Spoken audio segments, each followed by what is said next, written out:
इस बीच मुख्यमंत्री मनोहर लाल क्या कुछ कर रहे प्रेस कॉन्फ्रेंस में, सुनवाते हैं। एक कॉमन एलिजिबिलिटी टेस्ट को प्रेस्क्राइब किया जाए, जो कि हरियाणा स्टाफ सिलेक्शन द्वारा किया जाएगा। ये group C and D posts और नॉन गेजेटेड टीचिंग जॉब्स के लिए किया जा रहा है। इसके बारे में डिटेल में बताएंगे हमारे chairperson Haryana staff selection commission. उससे पहले मैं थोड़ी सी रूपरेखा बताना चाहूँगा कि इससे पहले का जो तरीका था रिक्रूटमेंट का, उसके अंदर जब भी कोई एडवर्टीजमेंट आती थी तो एप्लीकेंट को उसके लिए रजिस्टर करना पड़ता था, उसकी एक अलग फीस पे करनी पड़ती थी और उसके बाद एग्ज़ाम होते थे। सरकार ने चाहा है कि कैंडिडेट को हर एग्ज़ाम के लिए बार बार रजिस्टर ना करना पड़े और बार बार फीस का पेमेंट ना करना पड़े। इसलिए ये एकल पंजीकरण और कॉमन पात्रता परीक्षा का आदेश आज सरकार ने दिया है। इसके तहत सब एप्लीकेंट्स को एक पोर्टल पर रजिस्टर करना होगा, एक ही बार फीस जमा करनी होगी और उसके बाद कॉमन एलिजिबिलिटी टेस्ट उसे देना होगा। सरकार जब भी कोई रिक्रूटमेंट करेगी तो उसके अंदर स्टाफ सिलेक्शन कमीशन जो है वो एक CET score, common eligibility test score के हिसाब से कैंडिडेट्स को इनवाइट करेगा। अगर 50 से कम सीटें हैं तो 5 गुना और अगर 50 से ज़्यादा हैं तो 3 गुना कैंडिडेट्स को बुलाया जाएगा। इस जो एग्ज़ाम एसएससी करवा रहा है कॉमन एलिजिबिलिटी टेस्ट का, उसका जो स्कोर है उसके अंदर 2 आइटम्स इंक्लूडेड हैं। एक तो सीईटी जो टेस्ट है उसका, और दूसरा सोशियो इकोनॉमिक क्राइटेरिया और एक्सपीरियंस। सोशियो इकोनॉमिक क्राइटेरिया और एक्सपीरियंस का जो वजन है वो ग्रुप डी के केस में 10% वजन रखता है और ग्रुप सी के केस में 5% वजन रखता है। ज़्यादा समय ना लेते हुए मैं अब chairperson Haryana staff selection Shri Bharat Bhushan ji को इनवाइट करूंगा कि वह यहाँ पर आएं और स्कीम के बारे में और डिटेल में आपको संबोधन करें।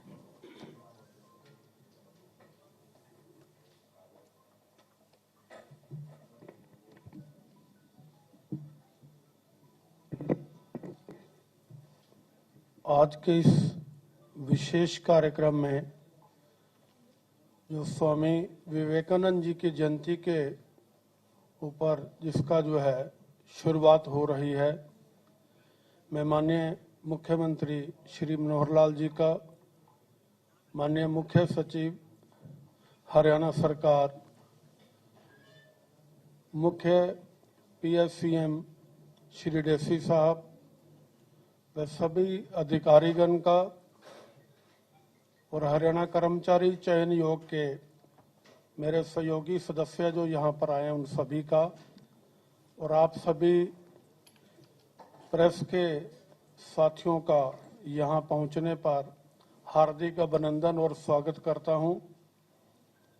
ये वन टाइम रजिस्ट्रेशन का जो विषय है, माननीय मुख्यमंत्री जी पिछले 3-4 साल से इसके ऊपर और हमारे सभी अधिकारीगण इस विषय पर बहुत ही चिंतन और मनन इसके ऊपर किया कि बार बार एक उम्मीदवार को विभिन्न भर्तियों के लिए बार बार फॉर्म भरना पड़ता है, बार बार फीस देनी पड़ती है, बार बार एग्ज़ाम देने के लिए उनको एग्जामिनेशन सेंटर पर आना पड़ता है और हरियाणा कर्मचारी चयन आयोग को बार बार इन उम्मीदवारों के जो वांछित दस्तावेज हैं उनकी जांच पड़ताल करनी पड़ती है और इसके अंदर बहुत ज़्यादा समय जो है इस प्रक्रिया को, चयन प्रक्रिया को करने में लगता है, जिसके कारण कई प्रकार की कठिनाइयां पैदा होती हैं। इस प्रक्रिया को सरल करने के लिए और स्पीड अप करने के लिए, और जो माननीय मुख्यमंत्री जी का और हरियाणा सरकार का एक मोटो है कि सभी नौकरियां योग्यता के आधार पर पारदर्शिता के अनुसार दी जाएं, और जो पिछले 6 वर्षों में हमने ये करने का एक प्रयास किया है, उसको और स्पीड अप कैसे किया जाए, पारदर्शिता और जो योग्यता का मापदंड है इसको और भी स्ट्रेंथन कैसे किया जाए, इस विषय पर वन टाइम रजिस्ट्रेशन का जो पोर्टल है उसकी आज विधिवत जो है शुरुआत माननीय मुख्यमंत्री जी के कर कमलों से होगी। वन टाइम रजिस्ट्रेशन से मोटे तौर पर अभिप्राय ये है कि हरियाणा सरकार के अंदर जितनी भी ग्रुप सी और डी की नौकरियां हैं, आज के बाद सभी जो नौजवान युवा हैं, युवतियां हैं, हमारे बेटे और बेटियां हैं, उनको अगर ग्रुप सी और डी के अंदर नौकरी लेने की उनकी सरकारी में इच्छा है तो एक बार उनको रजिस्ट्रेशन करवाना होगा।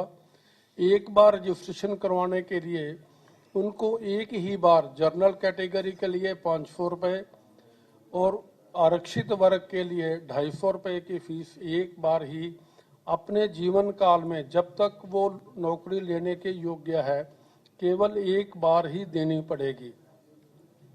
इस पोर्टल के अंदर अपने आप को रजिस्ट्रेशन करवाने के लिए अभी हरियाणा सरकार ने जो एक बहुत ही अच्छा कदम उठाते हुए पीपीपी कार्ड, परिवार पहचान पत्र के नाम से जो कार्रवाई तकरीबन पूरी होने वाली है, जिसमें उसके परिवार का पूरा ब्यौरा है कि उसके परिवार में सदस्य कितने हैं, उनकी आयु क्या है, उनका व्यवसाय क्या है, इस प्रकार की पूरी जानकारी उसके अंदर रहेगी।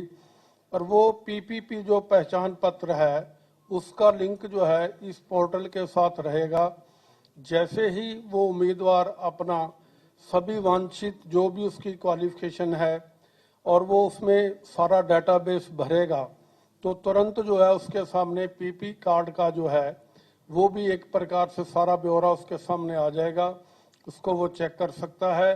अगर उसको कोई कठिनाई नजर आती है पीपी कार्ड के अंदर, अगर कोई और दस्तावेज हैं या कोई जानकारी उससे अलग है जो वो भर रहा है, तो सबसे पहले उसको पीपी कार्ड के अंदर जाके वहां जाके उसको करेक्ट करेगा, और करेक्ट करने के बाद जब इस एप्लीकेशन को पूर्ण भर देगा, भरने के बाद पढ़ने के बाद उसको पूरी सत्यनिष्ठा से उसके ऊपर अपने हस्ताक्षर करेगा और उसको डाउनलोड करके अपलोड दोबारा करेगा तो उसको एक यूनिक आईडी नंबर प्राप्त होगा जो उसको जीवन भर जो है जब तक वो योग्यता है उसके अंदर नौकरी लेने की आयु के अनुसार, क्वालिफिकेशन के अनुसार, ये उसके एक प्रकार से काम आएगा। और ये इसका प्रथम चरण है। दूसरा जो चरण है वो सीईटी है, कॉमन एंट्रेंस टेस्ट, जो कि केवल ग्रुप सी और डी के लिए अलग अलग से होगा। ग्रुप सी के और डी के लिए जो भी वर्ष में कम से कम एक बार करवाने का जो है हम प्रयास करेंगे, जैसा हरियाणा सरकार की ओर से हमें आदेश प्राप्त होगा। सीईटी के अंदर आने के बाद मान लीजिए ग्रुप सी के अंदर का एंट्रेंस टेस्ट लिया जाता है तो उसकी वैधता 3 वर्ष तक रहेगी। 3 वर्ष तक वो जो टेस्ट है उसका स्कोरिंग रहेगा। और जैसे ही हरियाणा कर्मचारी चयन आयोग हरियाणा सरकार के किसी भी विभाग द्वारा, इदारे द्वारा किसी भी पोस्ट के लिए हमारे पास रिक्विजिशन आएगी, मान लीजिए पटवारी के लिए 500 पोस्ट के लिए आता है, तो उसके लिए जैसे ही हम उन सीईटी के अंदर ग्रुप सी के लिए जिन्होंने टेस्ट दिया है तो उनका जो डाटा होगा, जो बेसिक क्वालिफिकेशन मान लीजिए 10+2 है, तो उसके अंदर जितने भी उम्मीदवार इच्छावान हैं उनको हम जो है यस करने के लिए अपने पोर्टल पर आमंत्रित करेंगे। और जो उसमें यस करेगा उसके हिसाब से जो उनका स्कोरिंग बनेगा उसके अंदर 5 टाइम्स जो है उनको बुलाया जाएगा। अगर 30 तक जो है हमारे पास उसमें पोस्ट हैं, 30 से 40 के बीच में है तो 150 तक होंगे, और अगर उसमें 50 से ऊपर नौकरियां हैं, पोस्ट हैं, तो उसके अंदर 3 टाइम्स जो है उनको बुलाया जाएगा और उनका जो है फिर स्क्रीनिंग टेस्ट हम अपने तौर पर हरियाणा कर्मचारी चयन आयोग लेगा और उसकी स्कोरिंग के हिसाब से जो है आगे जो है विषय बढ़ेगा।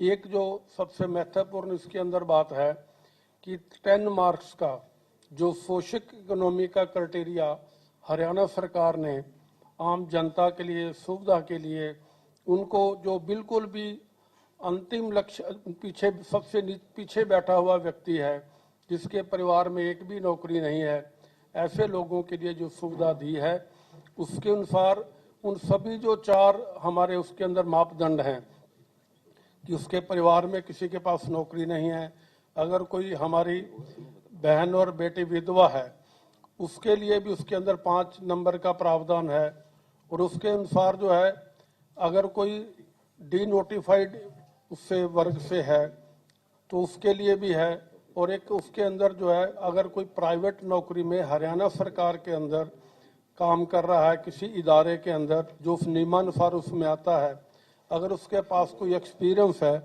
तो उसको भी 5 मार्क्स का जो है एक प्रकार से सहायतार्थ किया गया है। तो ये सोशो इकोनॉमिक के जो 10 मार्क्स हैं ये सीईटी टेस्ट होने से पहले ही उसके योग के अंदर जो है जोड़ दिए जाएंगे ताकि इस प्रक्रिया को बार बार हमें उनके डॉक्यूमेंट को चेक ना करना पड़े। इस प्रकार से जब हम second test screening test group C का वर्ग अनुसार लेंगे तो उसके अंदर जो है उनका रिजल्ट जो है उनका सीईटी टेस्ट लेने के बाद जो भी उनका परिणाम आएगा मेरिट के अनुसार और पूरी पारदर्शिता से जो हम जैसे हम पहले कर रहे हैं उसको और स्ट्रेंथन करते हुए इसको और भी आगे बढ़ाएंगे। इसी प्रकार से ग्रुप डी की प्रक्रिया रहेगी। मेरा कहने का अभिप्राय ये है, इससे क्या होगा कि अभी हमें जो 6 महीने से 1 साल का समय एक चयन प्रक्रिया को पूरा करने में लगता है, इसको हम ज़्यादा से ज़्यादा 6 महीने और इसमें हम 3 महीने के अंदर भी ये चयन प्रक्रिया को पूरा कर सकते हैं, ऐसा मेरा विश्वास है। और यही माननीय मुख्यमंत्री जी का और पूरी हरियाणा सरकार का भी यही विषय है कि इस चयन प्रक्रिया को पूरी योग्यता मेरिट पारदर्शिता के साथ और स्ट्रेंथन करते हुए आगे बढ़ाया जाए और इसको स्पीड अप किया जाए।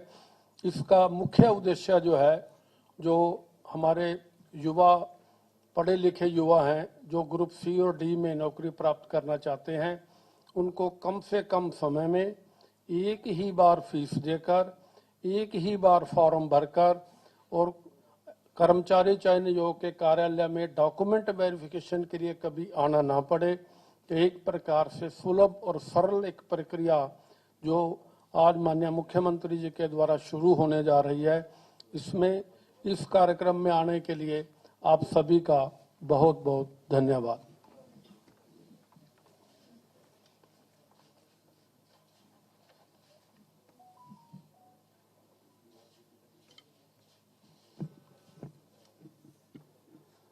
अब मैं उस टीम से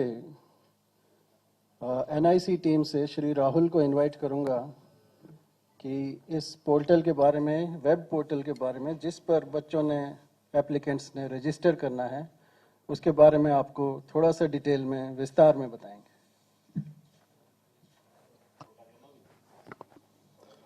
सुप्रभात आदरणीय मुख्यमंत्री जी और सारे सरकारी सीनियर अफसरान। Quickly, वैसे तो भारती जी ने he has explained all the features. We have incorporated all those features technically. So one-time registration, OTR is a one-time registration portal, which is basically a web-based integrated workflow system, which incorporates all the features for the different applicants for Group C, Group D, and also for the non-gazetted teaching post. So it actually provides a one-time registration process, wherein the processes will be managed by the Haryana Staff Selection Commission. Next slide. So these are the key highlights for this portal. It actually comprises for the one-time registration, as already explained, unique ID for the candidate. So we'll be providing the unique ID for each candidate who will be registering on this portal. And this is one of the most important feature for the e-verification. You need not go for the manual verification for the documents. We are facilitating the e-verification of all the documents, which the applicant will be uploading on this portal. Admit card, yes, he can take the admit card from the portal directly. It's the e-admit card. Examination notification is basically for the government departments, wherein they can post the different notifications to the candidates. CT score, yes. Also, he can view the eCT score over the portal. And as Bharti sir has already explained, so this is going to be the faster recruitment process. Instead of spending 6 months to 1 year, we'll be able to accomplish all the achievements for this registration and the test conduction and also the score view within 6 months. So basically, there is no haphazard for the documentation verification part, so wherein we save a lot of time. The next part. So these are the basic broad level features. Mobile, yes, we use the mobile number for mobile-based authentications. We also integrated the PPP Parivar Pehchan Patra APIs, through which we are actually fetching all the family details through the family ID for the applicant, and all the details he need not fill. It will be automatically populated into the portal. Some of the details he has to update, say for example, if a correspondence address, he want to furnish a different address. Common application, yeah, it's a common application for all the different examinations.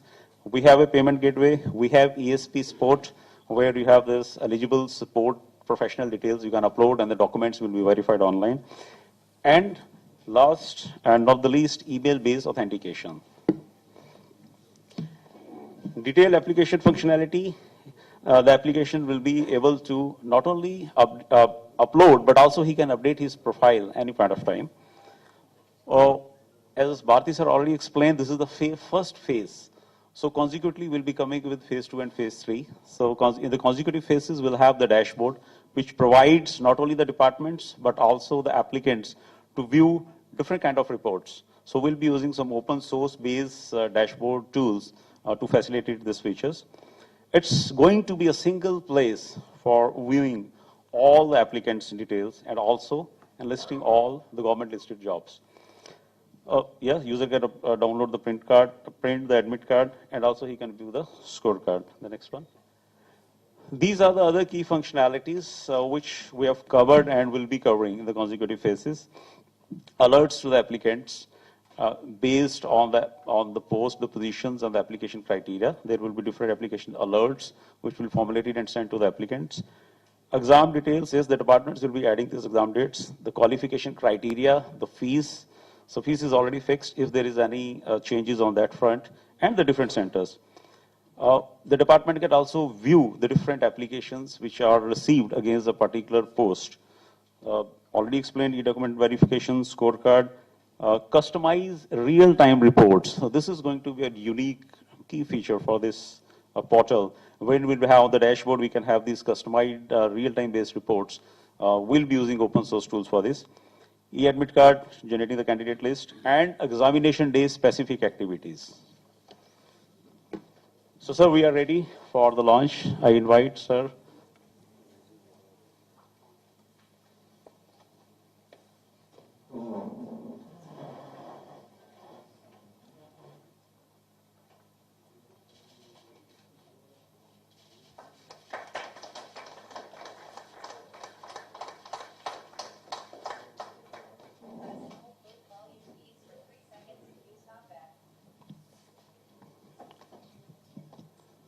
और अब मैं माननीय मुख्यमंत्री जी से अनुरोध करूंगा कि हमारा मार्गदर्शन करें।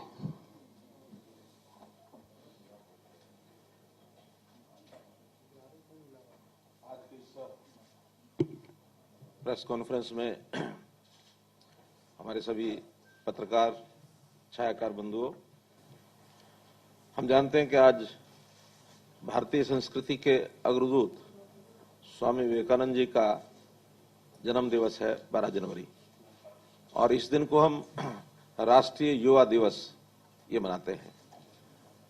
युवा ही वास्तव में एक ऐसा हमारा स्रोत है ऊर्जा का कि जिसके उसकी अपनी टैलेंट, उसका अपना योग्यता, उसके अपने गुण, उसकी अपनी क्षमता, उससे हम अपने देश को, समाज को खूब आगे बढ़ा सकते हैं। हमने हरियाणा में युवाओं के विकास की ओर पर्याप्त ध्यान दिया है।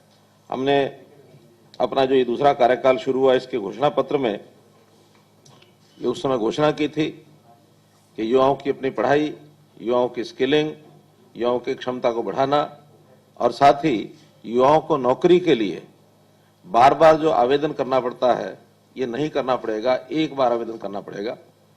उसी के ऊपर कार्यक्रम को आगे बढ़ाते हुए हमारी आईटी टीम ने, हमारे स्टाफ सिलेक्शन कमीशन ने मिलकर के एक जो पोर्टल बनाया उसका आज विधिवत लॉन्च किया है। इस अवसर पर मैं सभी प्रदेश के युवाओं को शुभकामना देता हूं। अपने एनआईसी, आईटी डिपार्टमेंट और स्टाफ सिलेक्शन कमीशन, इन सब के यानी कर्मचारियों को, अधिकारियों को भी बधाई देता हूं कि इन्होंने एक इस प्रकार का ये पोर्टल बनाया है।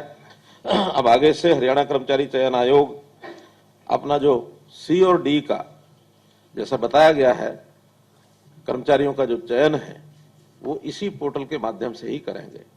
वन टाइम रजिस्ट्रेशन आज से शुरू कर दिया गया है और अब ये 3 महीने तक यानी 31 मार्च, 3 महीने माने 12 दिन कम हो गए इसमें, 31 मार्च तक 2021 तक ये पोर्टल खुला रहेगा और सब लोग, चाहे वो 10वीं पास है, 12वीं पास है, ग्रेजुएट है, हायर एजुकेशन का व्यक्ति है, एक ही फॉर्म पर अपनी सारी डिटेल्स भरेगा।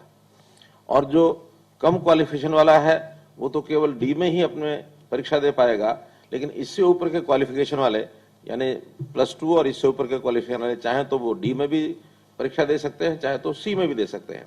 कॉमन एलिजिबिलिटी टेस्ट जो है ये दोनों का अलग अलग होगा, सी का अलग होगा, डी का अलग होगा। डी में तो जो भी उसकी मेरिट लिस्ट बनेगी इंक्लूडिंग सोशो इकोनॉमिक मार्क्स मिला करके, उस मेरिट के आधार के ऊपर ही जो ऊपर के जितने भी कैंडिडेट्स होंगे उनको ऑटोमेटिकली नौकरी मिलेगी। हाँ, उसमें जो विशेष उनकी उपलब्धि चाहिए, जिनके लिए जैसा विशेष उनका अनुभव या तकनीकी अनुभव, इसके अलग से जो सर्टिफिकेट की आवश्यकता होगी, उन सर्टिफिकेट के लोगों को ही अपनी मेरिट के हिसाब से वहां नौकरी मिलती जाएगी। अलग से दूसरा टेस्ट नहीं होगा। लेकिन ग्रुप सी में डिपार्टमेंट की जो भी पोस्ट होंगी उस पोस्ट के हिसाब से उसका एक टेस्ट दोबारा होगा। और वो जैसे बताया कि अगर 30 पोस्टें हैं अप टू 30 तो 5 टाइम्स, 30 से 50 तक 150 फिक्स होंगे और 50 से ऊपर 3 टाइम्स, ताकि फिर वो 50 से ऊपर 3 टाइम्स 150 से ऊपर निकल जाएंगे। तो इस प्रकार से 3 स्लैब्स उसके बनाए गए हैं और मैं समझता हूं कि बहुत बड़ी एक सुविधा ये युवकों को, क्योंकि एक ही युवक बार बार टेस्ट भरता है, बार बार टेस्ट के लिए फार्म भरता है और उसको बार बार फीस देनी पड़ती है। उसकी बजाय वो 3 साल के लिए एक बार ही अपनी पात्रता, एक पात्रता टेस्ट के लिए ही फीस होगी। अगर वो दूसरी बार उसको इम्प्रूव करना चाहता है तो उसको फीस वो दोबारा देनी होगी, क्योंकि मुख्य जो कॉमन एलिजिबिलिटी टेस्ट है ये फीस उसकी है। बाकी जितने भी आगे टेस्ट होंगे ग्रुप सी के, उसमें कोई भी फीस नहीं होगी। इसलिए और जब भी वो आखिरी फीस जमा कराएगा उसके 3 साल तक वो वैलिड रहेगी। उस 3 साल से, मानो पहले साल कराता है 3 साल तक, और हो सकता है वो दूसरे साल फिर जमा करा के अपना टेस्ट देना चाहता है तो फिर चौथे साल तक रहेगी। तो इसलिए ये 3 साल की उसकी एलिजिबिलिटी हर टेस्ट की ये रहा करेगी। मित्रों, जैसा आप देखते हैं पहले हमारे, हाँ जी, एक एलिजिबिलिटी टेस्ट के लिए, वो एलिजिबिलिटी टेस्ट 3 साल के लिए वैलिड होगा। अगर 3 साल में आगे नहीं देता तो वहां तक रहेगी। लेकिन इंप्रूव करने के लिए अगर मानो उस अगले एलिजिबिलिटी टेस्ट के लिए फिर वो देना चाहता है तो फिर से उसको फीस देनी होगी, तो वो टेस्ट की उसकी भी फिर 3 साल वैलिड हो जाएगी। ये जो विभागीय टेस्ट में अगर रह जाएंगे तो उनको फिर क्या दोबारा टेस्ट देना पड़ेगा? नहीं, वो 3 साल तक अलग अलग विभागों में भी टेस्ट देते रह सकते हैं। वो अगली बार फिर पोस्टिंग के लिए फिर दे सकता है। इंप्रूव करना तो बीच में इंप्रूव कर सकता है। अगर 3 साल तक उसने इंप्रूव भी नहीं किया, उसको उसके आधार पर कोई नौकरी भी नहीं मिली, तो वो 3 साल के बाद उसका ये पीरियड समाप्त हो जाएगा। अगले 3 साल के लिए फिर आना चाहता तो फिर आ सकता है। सामान्यतः होगा ये कि जो एलिजिबिलिटी टेस्ट में हायर मार्क्स के जितने भी बच्चे हैं, कैंडिडेट्स हैं, वही नौकरी के लिए बार बार प्रयत्न करेंगे। बहुत नीचे जो रह जाएंगे वो या तो इंप्रूव करेंगे या छोड़ के अपना काम करेंगे, क्योंकि इसमें हर एक बार के लिए उनको अलग अलग लालसा तंग नहीं करेगी। क्योंकि अभी तो क्या होता है, एक मान लो 5000 पोस्ट हैं, उन 5000 पोस्ट के लिए भी 10 लाख लोग आते हैं। 500 पोस्ट होती है उसके लिए 10 लाख फिर आते हैं। अगले किसी और विभाग की 2000 आ जाती है, उसके लिए 10 लाख फिर आते हैं। तो वो जो बार बार आने का क्रम या बार बार एग्जाम लेने की बात, ये परेशानी युवकों के लिए भी खत्म होगी और डिपार्टमेंट भी सुविधाजनक तरीके से अपने पूरी क्षमता से इन टेस्ट को जल्दी से जल्दी कम टाइम में करा सकते हैं।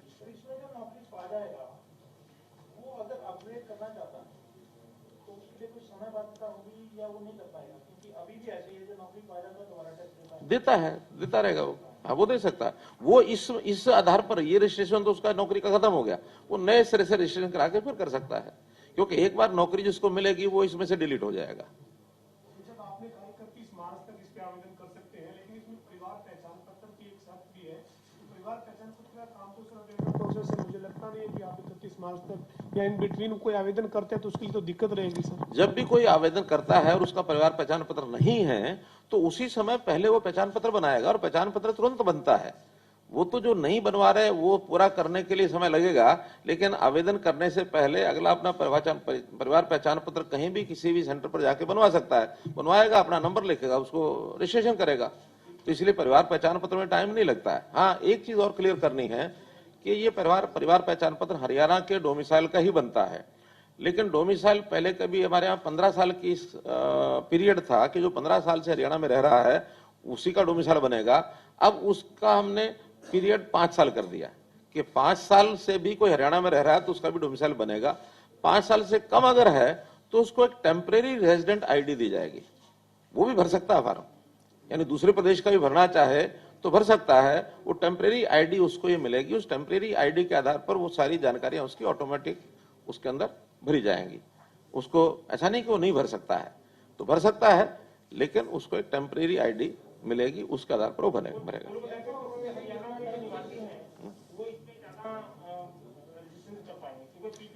नहीं, सभी कर पाएंगे। पीपीपी के अलावा मैंने बताया ना, अगर किसी का पीपीपी नहीं है वो टेम्परेरी लेगा। हाँ, उसी पोर्टल में भरना पड़ेगा। हमारा जो पोर्टल है पीपीपी का, उसी में एक प्रावधान टेम्परेरी आईडी का है, उसके अंदर टेम्परेरी आईडी बनाएगा, अपना मूल एड्रेस जहां का वहां का लिखेगा।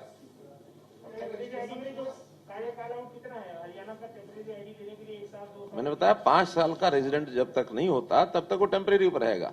5 साल रेजिडेंस पूरा होने के बाद वो परमानेंट में आ जाएगा। पीपीपी का हमेशा, ये मैंने बताया 31 मार्च तक है। अभी 31 मार्च तक है, फिर इसको समय समय पर खोला जाएगा। जब मानो एक एग्जाम हो जाएगा तो दूसरे एग्जाम से पहले फिर खोला जाएगा, या जब भी कभी परीक्षाएं मान लो 10वीं की 12वीं की होती हैं फिर खोला जाएगा। अभी तो 31 मार्च तक जो पहले से 10वीं के 12वीं के लोग हैं वो आएंगे।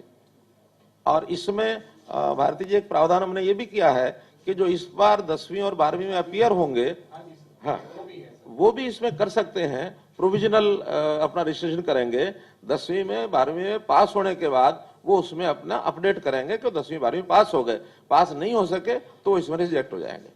प्रक्रिया की बात होगी, लेकिन टारगेट क्या रखा है सरकार ने? जिस तरह से कोविड का समय रहा, कुछ भर्तियां बंद भी हुई, प्रक्रिया तो एक सिंपल होगी, उसके लिए टारगेट भी होगा? कोई टारगेट नहीं है, सभी लोग रजिस्ट्रेशन कर सकते हैं, सबका टेस्ट होगा। इस टेस्ट के बाद डिपार्टमेंट अपनी आवश्यकता के हिसाब से फिर नौकरियों की एडवर्टाइजमेंट करेगा, और वो जो एडवर्टाइजमेंट होगी उसके बाद उनको फिर क्लिक करना होगा कि हाँ इस नौकरी के लिए अगर तो ग्रुप डी है तो वो सिलेक्शन सीधी हो जाएगी और सीधा उनको अपॉइंटमेंट लेटर जाएगा। 1 महीने का टाइम मिलेगा ज्वाइन करने का। कोई ज्वाइन करेगा ठीक है, नहीं ज्वाइन करेगा तो नेक्स्ट की बारी आएगी। और अगर ग्रुप सी है तो उसको अगला टेस्ट जो डिपार्टमेंट का देना है उसके लिए उसको टिक करना होगा कि हाँ मैं इसके लिए एग्जाम देना चाहता हूं, लेकिन उसके लिए नंबर जो फिक्स कर दिया है अप टू 30, 5 गुना, 30 to 50, 150, अबव 50 अगर पोस्ट हैं तो होते 3 गुना। तो उतना जो अपर होंगे, मानो एग्जाम लेना है 200 लोगों का, टिक कर दिए 400 लोगों ने, तो मेरिट में अपर 200 होंगे, उन्हीं का एग्जाम होगा, बाकी का नहीं होगा। अगर कहीं पे कुछ गड़बड़ी पाई जाती है तो कैसे? मैंने बताया कि इससे बड़ी तो ट्रांसपेरेंसी नहीं हो सकती। हर चीज पोर्टल पर है, जितने लोगों ने फॉर्म भरे हैं वो सबको पता रहेंगे वेबसाइट के ऊपर। जिनको सोशो इकोनॉमिक नंबर दिए गए हैं वो पहले से उसके अंदर डाल दिए जाएंगे, उसको जोड़ करके मेरिट बनाई जाएगी। किसी ने चैलेंज करना तो चैलेंज करेगा। ये जो 10 नंबर के मार्क्स हैं ये तुरंत जैसे रजिस्ट्रेशन 31 मार्च को पूरी हो जाएगी, उसके तुरंत बाद वो उनकी एप्लीकेशन के आधार पर नंबर डल जाएंगे। तो नंबर डलते ही जब सीईटी का टेस्ट होगा, कॉमन एलिजिबिलिटी टेस्ट, उससे पहले किसी ने चैलेंज करना तो उसको चैलेंज कर सकता है। इसलिए पर्याप्त मात्रा में इसकी पारदर्शिता है। और फिर जब एग्जाम होगा उनके सबके मार्क्स भी सबको पता होंगे कि किसकी मेरिट क्या आई है। वेबसाइट पर देखेंगे 3 टाइम्स 5 टाइम्स का हमने स्कोर बता दिया, सबको पता है। जिस दिन टिक करके लोगों ने भर दिया, जब डेट आएगी उस डेट के बाद भी टाइम दिया जाएगा, इतने टाइम तक आप टिक कर सकते हैं। टिक करने की डेट तक वो नंबर फिर आ जाएगा, उस नंबर में कितने लोगों का टेस्ट होगा वो पता लग जाएगा। 600 लोगों ने टेस्ट किया, 300 ने, मानो 600 लोगों ने टिक किया, 300 ने यदि टेस्ट देना है तो अपन 300 कौन है सबको पता लगेगा। कहीं उसमें कोई छुपाई हुई बात नहीं है, हर किसी को अपने पोर्टल वेबसाइट पर ये चीजें नजर रहेंगी। साल में कि 2 होंगे? ऐसा कि अभी इस पर काम चल रहा है, क्योंकि ये कोई भी तैयारी होगी वो कम से कम 5 महीने 6 महीने उसमें लगने हैं। आज उसकी तैयारी शुरू करेंगे, इधर से रजिस्ट्रेशन चलता रहेगा, तो 6 महीने का मतलब है जून से पहले तो ये नहीं होगा। तो पहला टेस्ट जून में होने के बाद तभी हम डिसाइड करेंगे कि अगला टेस्ट कब करना है। लेकिन साल में एक जरूर होगा, अगर आवश्यकता रही तो भी हो सकते हैं। एक जो है साहब, ये वन टाइम रजिस्ट्रेशन जैसे आपने किया है, ऐसे ही युवाओं के लिए ऑनलाइन ही एग्जाम अगर वो देना चाहे तो ऐसा कोई विचार कर रहे हैं कि चूंकि अभी ग्राम सचिव का पेपर हुआ है सर, 6.5 लाख के करीब अभ्यर्थी थे और इधर से उधर तो नहीं जाना पड़ा, आपने उनके लिए सुविधा कर दी, जिलों में सेंटर दे दिए। लेकिन इसके बावजूद 1-2 जगह से ऐसी चर्चाएं रही सर कि पेपर लीक हुआ है। हालांकि आधिकारिक तौर पर आपके पास या चेयरमैन साहब के पास जानकारी होगी कि क्या वाकई में पेपर लीक था या अफवाह थी, लेकिन क्या ऑनलाइन एग्जाम भी बच्चे दे सकें, जो बच्चे कंप्यूटर पे लैपटॉप पे ऐसे सेंटर बना दिए जाए? अभी ग्रुप सी और डी के लिए एलिजिबिलिटी टेस्ट ये ऑनलाइन नहीं है। ऑनलाइन का विचार भी करेंगे तो हायर जो टाइप की जो नौकरियां होंगी उसके लिए करेंगे, क्योंकि 10वीं का 12वीं का ये विद्यार्थी अभी ऑनलाइन की लेवल पर नहीं आ सकता कि उनको हम ऑनलाइन लें, पहली बात। दूसरी बात जो आपने कही, ये ठीक है कि एक केस पकड़ा गया है और उस केस में कोई एक टेक्निकल आइटम लेकर के और वो व्यक्ति अंदर गया था, उसने बहुत बारीक चिप एक उससे बरामद हुई और उस चिप के माध्यम से वो सारा सिस्टम पता लग गया है। उसमें जो लोग इसके पीछे काम कर रहे थे उनका भी पता लगा है। 14 लोगों को गिरफ्तार कर लिया गया है, एफआईआर हो गई है। लेकिन मुझे नहीं लगता कि वो उससे ज्यादा आगे कहीं बढ़ा होगा। कोशिश उनकी रही होगी कि बहुत बड़ा एक कोई स्कैंडल करने की, लेकिन टेक्निकल चीजों को पकड़ने के लिए भी टेक्निकल चीजें ही जरूरत है। अभी उसकी छानबीन चल रही है कि कहां तक क्या किसकी उसकी कोशिश की गई होगी। अब ये चूंकि बहुत पुराने ऐसे ऐसे ग्रोह बने हुए हैं जो हर चीज की कहीं ना कहीं काट निकालते हैं। अब टेक्निकल लड़ाई तो टेक्निकल चीजों से लड़ी जाएगी। अब उसका प्रबंध कर रहे हैं हम कि कैसे उसको आगे करेंगे, लेकिन आगे ये नहीं होगा। ये कहीं ना कहीं फ्लॉ ऐसा जो एक आध जगह मिला है, इसमें कहीं ना कहीं कोई शरारत जो की गई है या इस प्रकार का जो अपराध किया गया है, बहुत ही टेक्निकल आदमी ने, जिसको सारी चीजों की जानकारी होती है, उसने किया है। तो उसको एक छोटी चिप के माध्यम से और वो सारी दूर बैठा हुआ आदमी कोई उनको बता रहा था, उस पकड़ा गया। अब क्योंकि ग्रुप सी में हमने जो अगर जो है नॉन गेजेटेड में लिखा टीचिंग का, अब एस्टेट वालों को सी टेट देना पड़ेगा, जो बड़ा सीईटी है या वो एस्टेट नहीं, एस्टेट अलग है, एस्टेट चलता रहेगा।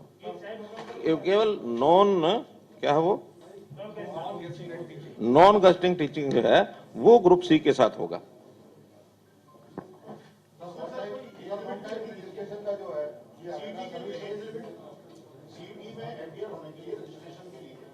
वही जो नौकरियों के लिए है वही एज लिमिट है, 42 वर्ष और 47 वर्ष।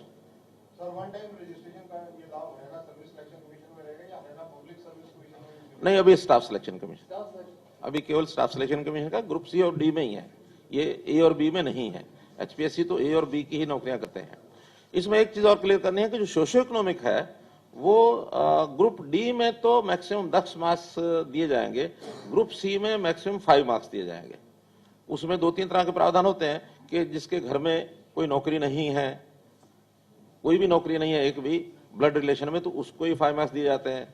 फादरलेस जो है उस जवान को भी 5 नंबर दिए जाते हैं, या विडो है 5 नंबर है, और इसी प्रकार की 2-3 कैटेगरीज है। लेकिन टोटल मिलाकर के वो 10 से ज्यादा नहीं होंगे और ग्रुप सी में 5 से ज्यादा नहीं होंगे। अब की बार टारगेट क्या है सरकार का नौकरियों का, कि कितनी नौकरियां निकाली जाएंगी इस वर्ष में? और क्योंकि अभी पहले जो 5000 पुलिस की है वो अभी तो मैं एक जानकारी आपको ये दे रहा हूं कि हमने किया क्या क्या है पिछले 6 साल के अंदर। ये जानकारियां युवाओं को आखिर कैसे कैसे हमने उनको सहयोग किया, कैसे उनको लाभ पहुंचाया, कैसे उनके जीवन को सुखी करने की हमने कोशिश की। आपको ध्यान में है कि पहले जितने भी ये पर्ची खर्ची के सिस्टम चलते थे, भाई भतीजावाद, पैसा लेना, ये करना वो करना, अपने अपनों को दे, मुड़ मुड़ रेवड़ियां। देखिए अब सारा पूरा मत क्या करो आप लोग। तो कुल मिला के उस सारे को हमने बदला है, और बदलने के बाद 6 साल में 80,000 नौकरियां हमने दी है। और कोई पिछले 6 साल का कोई पीरियड, 5 साल का पीरियड उठा करके देख लें, इतनी बड़ी संख्या में नौकरी कभी भी नहीं दी गई है। एवरेज पर ईयर भी लगा लेंगे तब भी नहीं दी गई है। सी और डी में हमने इंटरव्यू खत्म किया।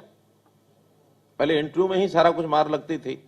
हमने देखा ये पीटीआई वाला केस, हमने देखा ये C&V आर्ट वाले, वो जो ड्राइंग टीचर जो थे, केवल इंटरव्यू के ऊपर उठा के भर्तियां कर दी गई। सुप्रीम कोर्ट में जाकर के उनको अल्टीमेटली उनकी नौकरियां कैंसिल हुई। अब एक व्यक्ति धोखे से, सच्चाई से, बुराई से, बेईमानी से मानो नौकरी ले गया, और उसके साथ 10 साल के बाद, 15 साल के बाद ये स्थिति बनती है, क्या यानी परिवार का बनता होगा, उसके प्रति हमें यानी हमारी संवेदनशीलता उनके प्रति जरूर है।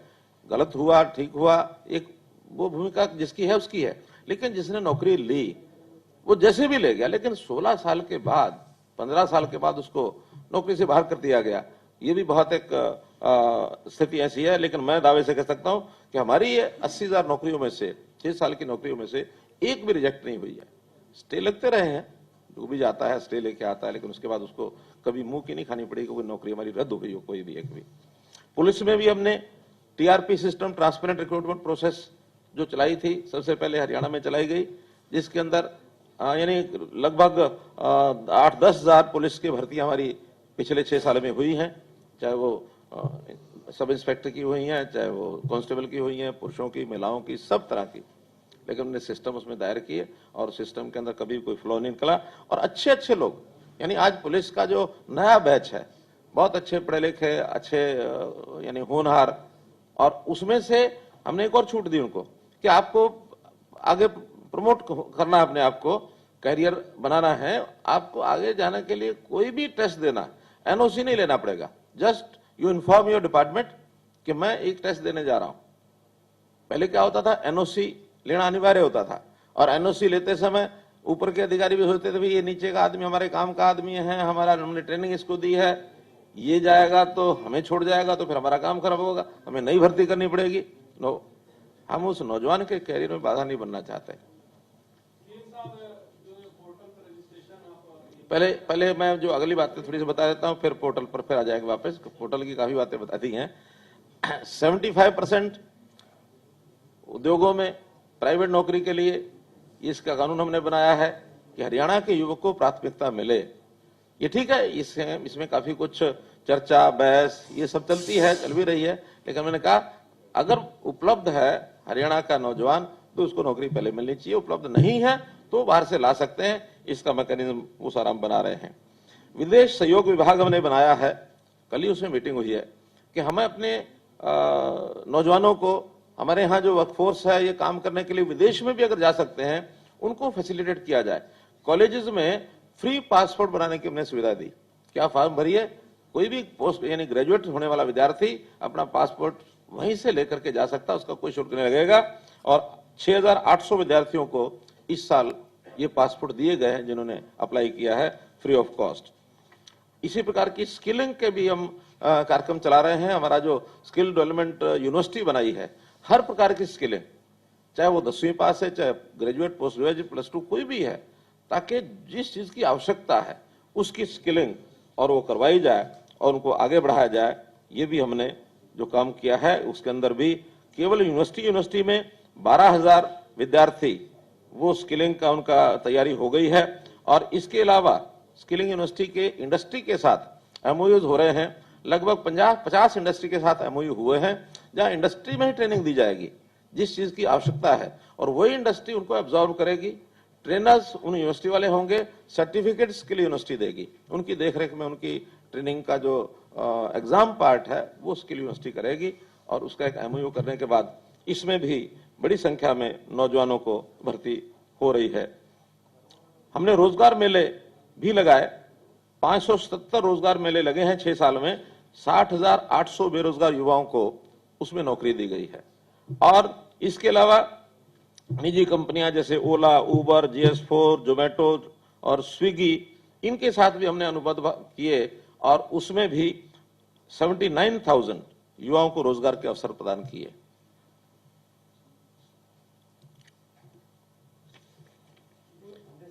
इसी प्रकार ITIs, हमारे ITIs में 71 ट्रेड हैं इस समय, 40 उद्योगों के साथ उन्होंने भी MOU किया है कि वहां जो ITI में कोर्स कराते हैं उसके बाद उन्हीं इंडस्ट्री में जिनका MOU होते हैं फर्स्ट प्रायोरिटी उनको दी जाती है कि वहां जाकर के ज्वाइन करना चाहे तो कर सकते हैं। इसमें भी बहुत बड़ा एक युवाओं को रोजगार का ये सारा विषय मिला है।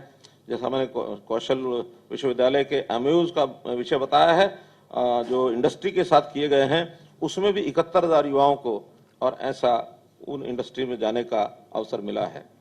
कोचिंग के नाते भी जैसे युवाओं को, जो गरीब विद्यार्थी हैं, अच्छे होनहार हैं, इनके लिए सुपर 100 कार्यक्रम चालू किए। अभी 2 चल रहे हैं, इस बार से हमने उसकी 4 की घोषणा की है और वहां गरीब विद्यार्थी फ्री कोचिंग लेता है और फ्री कोचिंग उनको एक अच्छे लेवल की कोचिंग दी जाती है। और दोनों कोचिंग सेंटर से इस बार 83 युवा ऐसे हैं जिनको IIT और मेडिकल कॉलेजेस में एडमिशन मिले हैं। तो इसमें एक बहुत बड़ी उपलब्धि ये सब हुई है। M3M फाउंडेशन, इसमें हमने 50,000 मेधावी विद्यार्थियों को यानी प्रतियोगी परीक्षाओं की तैयारी कराने के लिए ऑनलाइन तैयारी ये इस फाउंडेशन के द्वारा हो रही है। 50,000 विद्यार्थी अपने घर बैठे ये इस प्रकार की ले रहे हैं।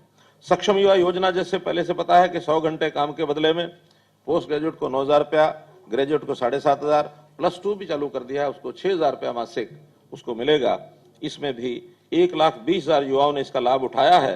हालांकि ये टेम्परेरी लाभ होता है उनको, जब वो उसके बाद बाहर निकल करके नौकरी जाते तो उसको छोड़ते हैं, लेकिन एक प्रारंभिक उनको हेल्प मिल जाए ये भी हमने किया है।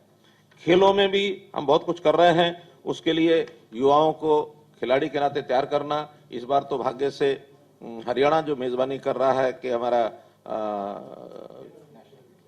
खेलो इंडिया नेशनल गेम खेलो इंडिया पंचकुला में ही उसका आयोजन होगा नवंबर 2021 में। तो ये युवाओं को आगे बढ़ाने के लिए प्रधानमंत्री जी का जैसा एक आह्वान है कि शिक्षा में, कौशल में, खेल में, रोजगार में इन युवाओं को आगे बढ़ाया जाए, हर दृष्टि से हम काम कर रहे हैं। और इस नाते से आज के इस कार्यक्रम में इस पोर्टल का जो शुभारंभ हुआ, इसका भी बहुत बड़ा युवाओं को लाभ होगा। कल लोहड़ी का त्योहार है, आने वाले दिन में संक्रांति का त्योहार है, दक्षिण में पोंगल का त्योहार चल रहा है। इन सब त्योहारों को आप लोग खुशी से मनाएं। आपको बहुत बहुत शुभकामना, बहुत बहुत बधाई। अब कोई विषय बाकी रह गया हो तो 2-4 मिनट कर सकते हैं। ऐसा कि वो चूंकि साल में एक बार होना होता है, प्रिंसिपली केंद्र सरकार ने, स्पोर्ट्स डिपार्टमेंट ने हमको परमिशन दे दी है कि आप अपनी तैयारी चालू रखिए। उसकी निश्चित डेट्स वो बाद में तय होंगी, लेकिन उसके कौन से खेल कहाँ होंगे ये सारी तैयारी हमने कर ली है।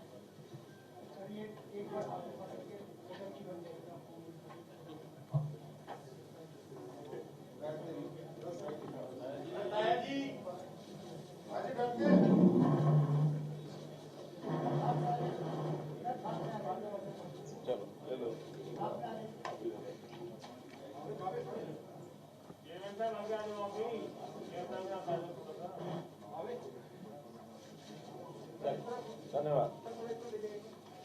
फोटोग्राफ एक तरफ होने दिया, कभी इधर। धन्यवाद।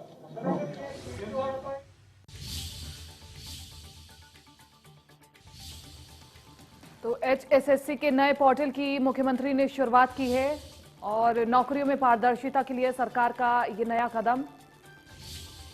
HSSC में 1 टाइम रजिस्ट्रेशन की शुरुआत और एक बार रजिस्ट्रेशन 3 साल तक मान्य होगा।